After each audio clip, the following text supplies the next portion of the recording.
السلام عليكم. عاملين ايه؟ واخبار يومكم؟ يا رب يكون يومكم بخير علينا وعليكم جميعا يا رب. قلنا ما نزلكوا الغدا بتاعنا النهارده ان شاء الله. غدا بسيط، مش يعني كلفة ولا عيش شغلين، حاجة بسيطة خالص. هنشوي السمك ونفلفل شوية رز، ونعمل شوية سلطة، شوية بطاطس، شوية مخللات. يعني التظبيط من ايدك انت طبعا. أنا بحب افتح السمك، بفتح بطنه و اديني فتحت بطنه، لا بس مش بحب اطول الفيديو برضو عليكم. يعني بمشي معاكم مرحلة مرحلة بس. مش باخد المرحلة كلها على ايه، على التصوير. فتحت بطنه وطلعتها، وتاني فم ده بغسل النخشوش، راسها يعني، وايه، واعيد تاني على بطنها. جايبة كيلو شبار، الكيلو ب80، وجايبة كيلو رنجة، الكيلو ب90. هي سمكة مش كبيرة قوي، بس بسم الله ما شاء الله. يعني انا بجيب من الراجل ده على طول سمكته حلوة وكويسة، يعني حلو. مهما تكون صغيرة او كبيرة بيبقى طعمها زي العسل. ومش شرط كبر السمكة، المهم طعمها. دي طريقتنا في الغسيل وطريقتنا، يعني هنمشي بعد مرحلة مرحلة. ودي احنا غسلته، يعني غسلته فم فتحت بطنه، وتاني فم غسلت نغشوشه، تالت فم شطفته بمية، رابع فم شطفته بمية. وايه قمت ايه غسل ماسكة الحلة مصبناها بالصابونة وغسلاها، ومجمعها في الحلة تاني. بدل ما توسخي وعي كتير وتقعدي تشيلي من حلة تحطي في حلة، يبقى كل شغلك في حلة واحدة. عشان ما تكركبيش لنفسك وعي وتشغلي ايه، وتملي الحوض وعي في الفاضي. اهو. يعني نطلع مع بعض فوق على السطح نشوي السمك. بس هنعمل الاول التمليح، وادي التمليحه اهي. قلت اما اوريها لكم كلها على الكاميرا كده برضو، قبل ما نحطها في ايه، في شفشق الخلاط. انا مش بعملها في الكب، انا بعملها في شفشق الخلاط. مهم. وشويه بهارات بسيطه كده من بهاراتك الظريفه. شويه كمون، شويه فلفل اسمر، شويه ايه، شطه، شويه كزبره، الحاجات دي. وطبعا طعم الحاجه من ايدك. يعني الطعم ده بيبقى من ايدك انت. مش شوية البهارات بتظبطي حاجتك، المهم شغل ايدك انت اللي ايه، هو اللي بيظبطي. طبعا احسن من الشوية بره. احنا عامة احنا في بلد ارياف مفيش فيها شوية بره. يعني مثلا انت اشتريتي سمك انت اللي بتعمليه. عايزة بقى تشوي سمك وتعملي، لازم تروحي مثلا إيه تروحي المدينة زي مثلا السنبلاوين، تروحي تمي، المكان دي اللي فيه مثلا الفرن اللي بتشوي والفرن اللي فيها سمك وبياع. لكن احنا عندنا السمك موجود كل يوم، بس انت اللي بتشويه. وانا عامه ما بحبش اشوي السمك بره، بحب اشويه في البيت. ولا يعلى على تمليحة البيت ولا يعلى عن حاجة البيت. يعني بتاع الفرن دي مش هيزعلوا مني. يعني مش هيعمل لك مثلا انت جايبه كيلو ولا 2 كيلو ولا اكتر ولا كتير ولا قليل، عمره ما يعمل لك تملحه مخصوصه. يعني هو بيعمل حله مثلا ولا طشت مليان تمليحه وبيملح فيها. سمكك وسمك غيرك على بعض ويلا.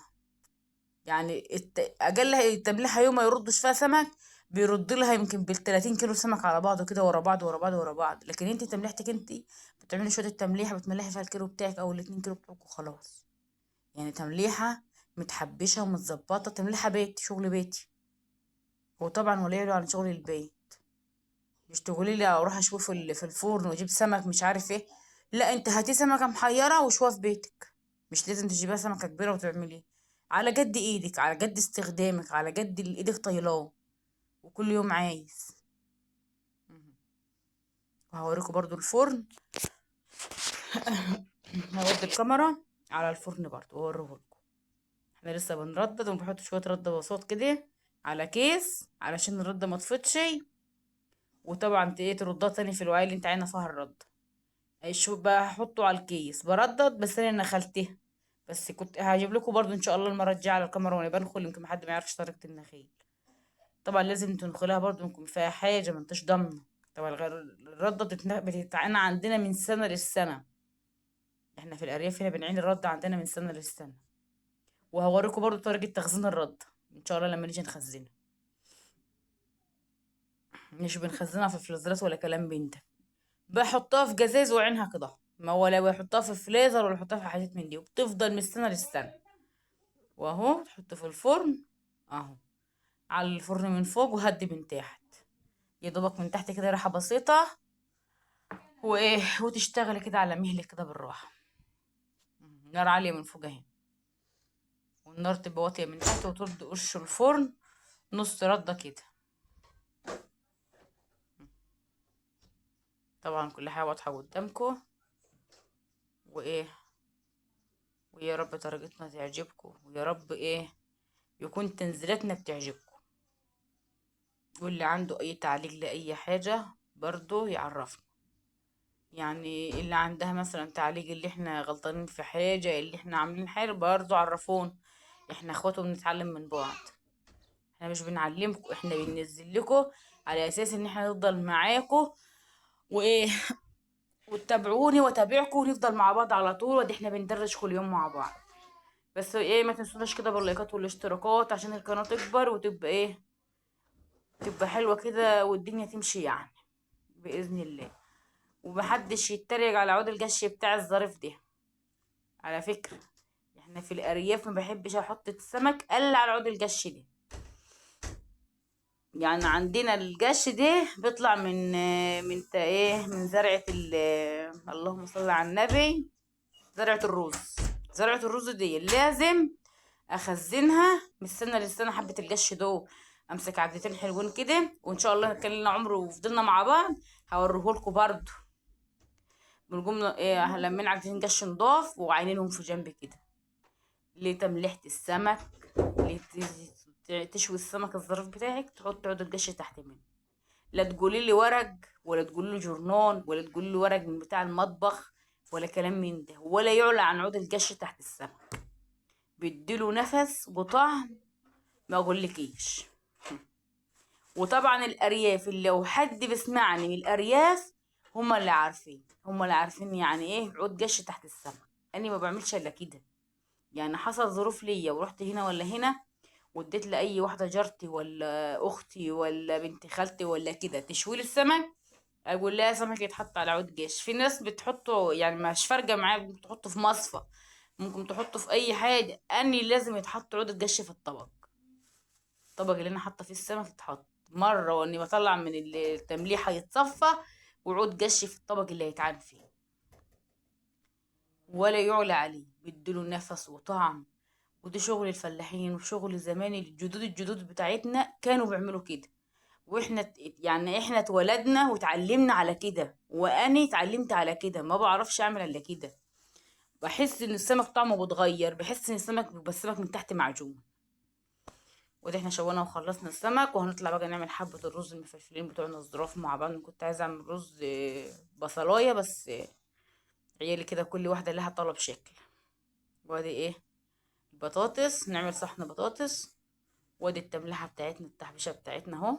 بصلاية ناشفة، عود جرجير، وتظبطي السلطة تظبطها محترم. يعني نحط مثلا عليها جرجير، حط عليها شبت، حط عليها بصلاية ناشفة وقرن فلفل، جزراية، كلام من ده. والرز بتاعنا حتة سمنة، شوية زيت في أرضية الحلة يكده، وحط عليهم المية اهو. وحطينا غسلنا الرز وسقطناه وحطينا القعدة اهو. عما شوية الرز يستوي يكون عملنا التمليحة، وولعنا على العين التانية على حبة البطاطس. أنا عندي ابني لازم ياكل البطاطس في ريح السمك. أقول له يا ابني، هو حد بياكل بطاطس مع السمك؟ يقول هو كده. وخلاص هو اتعودنا على كده. مهم. وادي الرز نشف اهو، والبطاطس بتاعتنا جربت تخلص اخرى اهي. وادي احنا هنغرف مع بعض الغدا بتاعنا الظريف. يا ريت كده ما تنسوناش الاشتراكات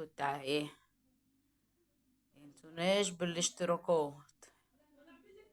تعلقوا لنا كده وتعملوا لنا اشتراكات يا رب، عشان القناة تكبر معاك ونفضل معاك. وادي منظر اكلتنا وغدانا اللي يعني يفتح النفس.